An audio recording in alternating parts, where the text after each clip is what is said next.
AKP sir and dear staff members and my dear lovely students.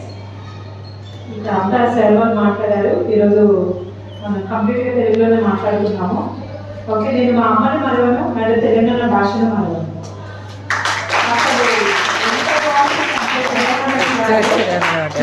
మా family members అందరూ మేము కూర్చున్నప్పుడు actually నేను సూర్యాపేట డిస్ట్రిక్ట్ నాది, అంటే చిన్న ఆంధ్ర బార్డర్ కల్చర్ కొంచెం మాకు టచ్ అవుతారనమాట.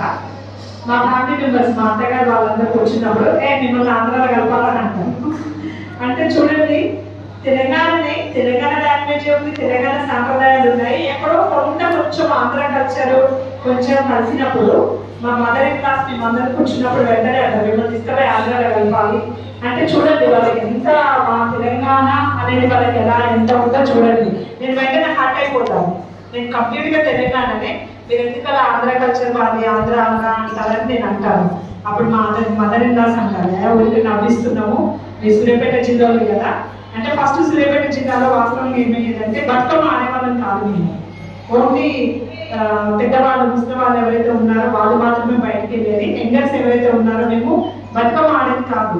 తర్వాత మన తెలంగాణ ప్రభుత్వం వచ్చిన తర్వాత అందరినీ బయటకు తీశారు. కానీ యాక్చువల్లీ అప్పుడు మేము బతుకమ్మ ఆడనే మూమెంట్లో మా మదర్ ఇన్ క్లాస్ మమ్మల్ని కమెంట్ చేసేది, మీరు బతుకమ్మ ఆడరు, మీరు బయటికి రారు, మీరు అది ఇది అని అనుకుంటా మమ్మల్ని నవ్వించేది. తర్వాత 2014 తెలంగాణ వచ్చిన తర్వాత బతుకమ్మ ప్రతి ఒక్కరు యంగర్స్ దగ్గర నుంచి చిన్న పిల్లల దగ్గర నుంచి ఆ బతుకమ్మ ఆడడం అనేది మాకు స్టార్ట్ చేశారు. కవితక్క కూడా 2014లో హుజూర్నగర్కి రావడం, సూర్యాపేటకి రావడం, మేము వాళ్ళతో ఆడటం ఇవన్నీ చేశాము. అంటే దాని యొక్క గొప్పతనం, మన తెలంగాణ యొక్క గొప్పతనం అన్నట్టు. ఈ బోనాలు కావచ్చు, బతుకమ్మ కావచ్చు, వీటిని ఎన్నడూ మనము. ఇంకా తెలంగాణ భాష అంటే సార్ చెప్పినట్టు కరెక్ట్ 100%. చూడాలని ఉంది మూవీ ఒకటి గుర్తు తెచ్చుకుంటే, అందులో బ్రహ్మానందము అద్దరి వసూలు చేయడానికి పోతాడు. నాకు తెలుగు రాదు అని చెప్తాను, నేను మొత్తం బెంగాలీ అని బెంగాలీ భాషలో చెప్తాడు. ఒక అరటితో వేసిన తర్వాత అమ్మాని కింద పడి తెలుగు మాట్లాడతాడు. అంటే తెలుగుని అంత చిన్న చూపు చూసేది. ఈవెన్ లాస్ట్కి సినిమా మూవీస్ లో కానీ ఎక్కడైనా బయట కూడా మనం ఇప్పుడు మదీనా కానీ బేగం బజార్ కానీ ప్రతి ఒక్కరికి తిరగవచ్చు. బట్ వాళ్ళు ఏంటంటే హిందీని మాట్లాడతారు. ముझे తెలుగు నాయి అంటారు. తెలుగు నయ్యా పాడ వచ్చి కానీ హిందీ అని మనం ఏదో చిన్న చూపు చూడాలంటే మనమేమో ట్రెడిషనల్ గా తెలుగు వాళ్ళ లుక్ లో కనిపిస్తాం కదా. సో వాళ్ళు కొంచెం బిల్డప్ తోటి ఏం చేస్తారంటే తెలుగు మాకు రాదు అంటారు. మాకు రాదు అని ఇలా మనల్ని మోసం చేయడానికి కూడా వాళ్ళు ట్రై చేస్తారు. అంటే తెలుగుని చాలా చిన్న చూపు చూడడం అనేది బయట సొసైటీలో జరుగుతూ ఉంది. కానీ తప్పు.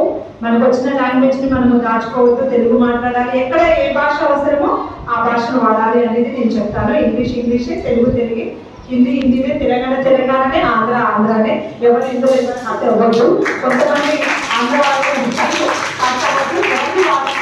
ఎవరి సాంప్రదాయాలు వాళ్ళకి. బట్ మనం తెలంగాణలో ఉన్నాం కాబట్టి 2014లో ఎంతమంది కృషి చేసి తెలంగాణ ప్రభుత్వాన్ని తీసుకొచ్చారు కాబట్టి మనం తెలంగాణలో ఉన్నందుకు గర్వపడాలి. వాస్తవంగా చెప్పాలంటే మన తెలంగాణ ప్రజలకి కళ్ళ కపటం లేని వాళ్ళు 100% కానీ నేనైతే చెప్తాను. మోసం కానీ, జెలసీ ఫీలింగ్ కానీ, కళ్ళ కపటం ఏం తెలియదు. నిర్మమాటంగా ఫేస్ టు ఫేస్ మాట్లాడతారు. ఏది మనసులో అనిపిస్తే ఆ వర్క్ చేసుకుంటూ వెళ్తారు. అందుకోసమే మీరు కూడా ఎక్కడికైనా బయటకు వెళ్ళినప్పుడు మేము తెలుగు కాదు, మేము హిందీయో ఇంగ్లీష్ అని చెప్పకుండా మన స్వచ్ఛమైన తెలుగు తెలంగాణ భాషని అందరూ చక్కగా మాట్లాడండి. Okay, thank you.